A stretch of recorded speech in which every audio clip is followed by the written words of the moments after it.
varuveணa unnīḍiṉ veṇṇōk kuṟavula halaidaru moruvaṉai yokku munnūru vuṇvalaṟa munnīdā munnīru karaiyuru veṇavuru vōyu veṇavuru வேறே விருந்தன்னை அருணவாங்கிரியன விருந்தோய்.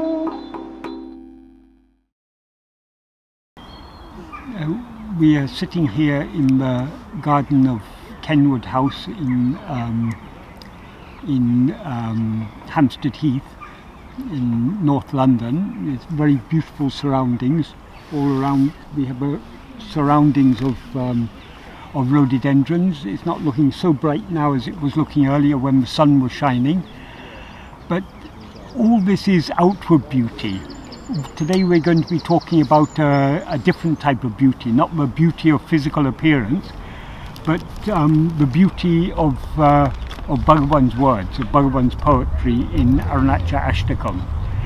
And the beauty in Bhagavan's words is not only the beauty of the poetry, but the beauty that it is pointing to, the true beauty, which is the beauty inside us, the beauty of our real nature, which is pure being, awareness and happiness. So it is the ultimate beauty, the source of all outward forms of beauty. Outward forms of beauty are just a very poor reflection of the beauty that lies in our heart, and that's what Bhagavan talks about in his poetry. Arunachala Aṣṭakam, though it's outwardly in the form of a devotional hymn, it is primarily a jnana sastra. It's a text of about jnana. So today we're going to be talking about the third verse of Arunachala Aṣṭakam. But before I talk about that, I'll just talk about the previous two verses, just to show the context of what Bhagavan is saying. In the first verse, he says, "Arivaru giriyana amadarum." It sits calmly like an insentient hill, seemingly bereft of awareness. Amma adisayan idinsail adi varidakam. But its action is wonderful, difficult for anyone to understand. And then he talks a little bit about his own biography. He says, though from my young age, when I was bereft of knowledge, Arunachalam shone in my awareness as something exceedingly great. Even after coming to know from someone that it is ṇuruveṇa, I did not know its poru, that's its substance, reality or import, its significance. That is, before Bhagavan, when Bhagavan was very, very small, he had this idea Arunachala is something supreme, but what is Arunachala? But it's actually a place on earth. He had no idea. Even after coming to know that it's a place on earth, he didn't understand its meaning. But then he says, when it enchanted my awareness or my mind and drew me near, at the opportune time, coming near, I saw it to be Achalam. Achalam has two meanings. Achalam literally means, chala means movement, achala means bereft of movement, so motionless or motionlessness. Achalam, because achalam means what is motionless, it's also a noun that is used to refer to a hill. So Arunachalam is the hill called Aruna, or what Arunachala represents is the state, the immutable state of our own real nature. That's what the outward form of Arunachala represents. So that was the first verse. Then in the second verse, this is not strictly in chronological order, because this investigation happened before he came to Tiruvannāmalai, but he ended that verse by saying, I saw that it stood as a hill, and he begins this verse by saying, when the seer investigated within the mind who the seer is, I saw what remained when the seer thereby became non-existent. That is, when we look within ourselves to see who am I, the seer of all this, the seer, that is the ego, will become non-existent, and what will then remain, that is the reality, that is the true form of Arunachala. But he says there, I saw what remained. But this is where he begins to bring in the jnana teachings, because that is, he's already talked about self-investigation, but when he says, I saw what remained, but who is it who saw? He says, the mind did not rise to say I saw, so in what way can the mind rise to say I did not see? That is, though for the sake of narrative he has to say I saw what remained, but what actually saw what remains is that which is always present, which is what remains. So it is not, but the ego is never going to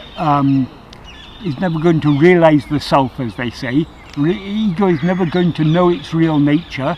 The ego is only going to dissolve in its real nature, and then what remains is its real nature, which is pure awareness, and which is therefore always aware of itself as it is. So what actually sees our real nature is only our real nature, and not is ourself as our real nature, not ourself as ego. But this is something that cannot be adequately expressed in words. So in the next verse, next line of this second verse, he says, "Who has the power to elucidate this by speaking, when in ancient times even you elucidated it without speaking?" There he's referring to one of the forms of Shiva, Dakshinamurti. Dakshinamurti is the Adi Guru, the original Guru, and he taught through silence. So the same Shiva who appeared as Dakshinamurti also appears as Arunachala.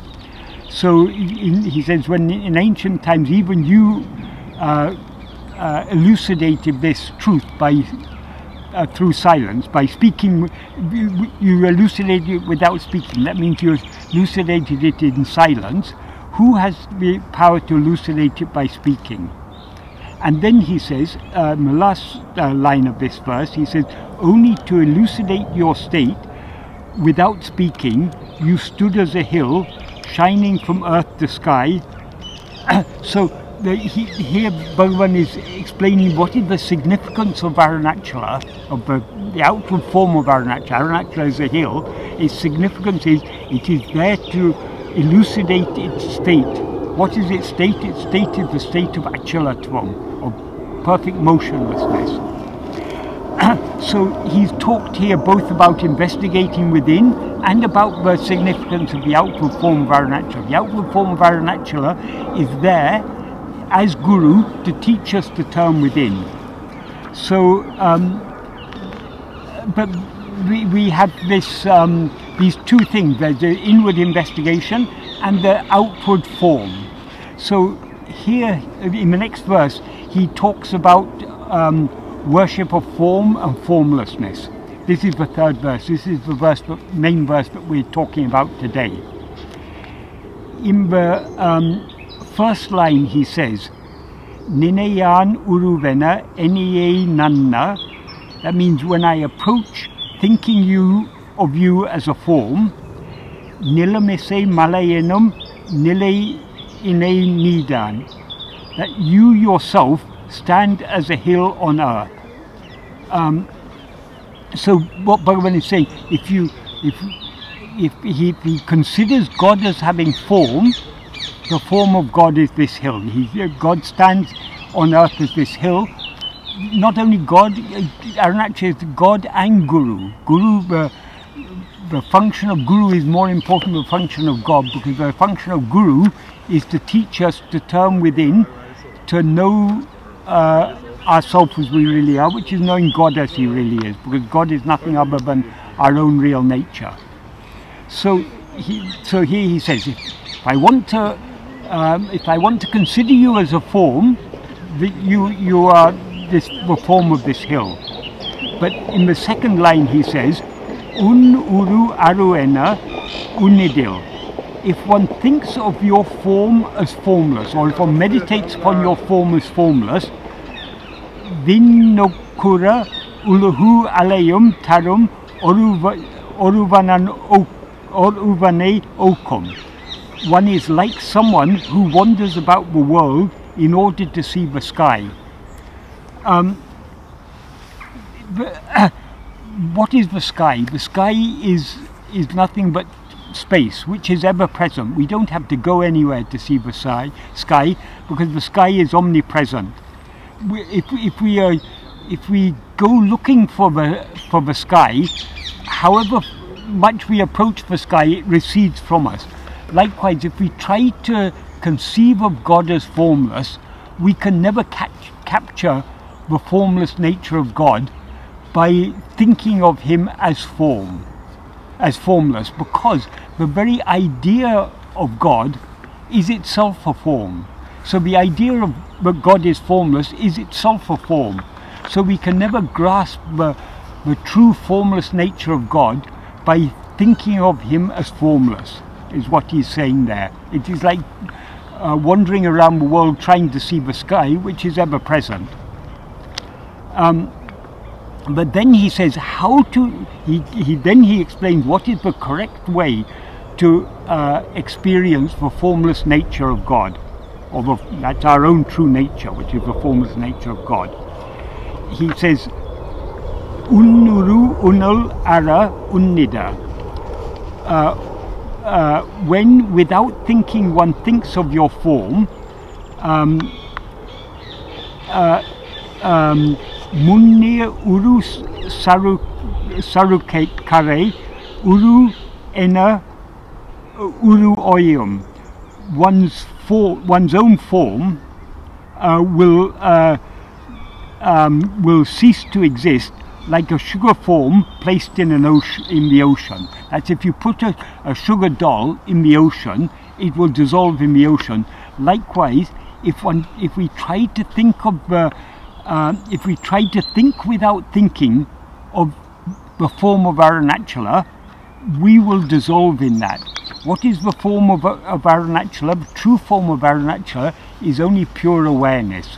Pure awareness is formless, but that formless awareness is the form of Arunachala.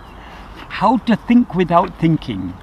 Thinking is a mental activity, but thinking, what Bhagavan means by thinking without thinking, is just being attentively aware of our real nature. That is what he means by thinking without thinking of your real form. It is thinking because we're attending, but it is not thinking because it's not a mental activity. It's not an act of attention. It's a state of attention remaining as it is. In other words, when we remain as the awareness that we actually are, that is thinking without thinking. So what the meaning of these two lines is, it is futile to try to think of God as formless. Rather than trying to think of God as formless, we should turn our attention within, and thereby thinking without thinking, metaphorically speaking, we are meditating on his form, which is formless. Then he says, in the next sentence, he says, ṉaṛivuṛa, when I know myself, ṉuruveṇa, what else is my form? That is, when I know the implication is, when I know my form, what else is my form other than you? So if we turn our attention within to meditate on the awareness that we actually are, that awareness is nothing other than Arunachala. So our true form is nothing but the form of Arunachala. Arunachala is our true form. And then in the final sentence he says,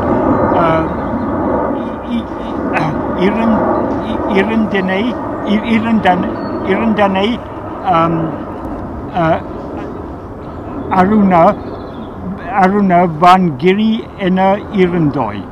You who exist as the great Aruna hill alone are.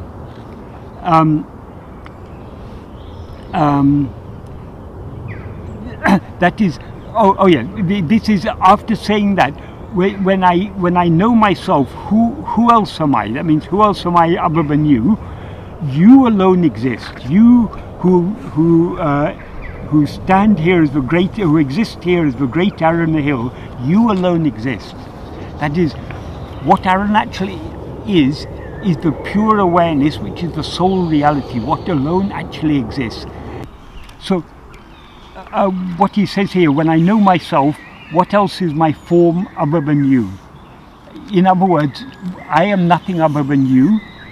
And then in the final sentence he says, you who exist as Arunachala hill, who stand here as Arunachala hill, you alone are. All this multiplicity, all these forms that we see when we look outwards, they appear only because we have risen as ego, by identifying ourselves with the form of the body, by projecting and identifying the form of the body as ourself. All forms come into existence. But when we investigate ourselves and see what we actually are, then our own form gets dissolved back into the true form of Arunachala, which is pure awareness, and what remains is only that, nothing else exists. So he says, you who exist as Arunachala hill are, what it means, or you exist, it means you alone exist.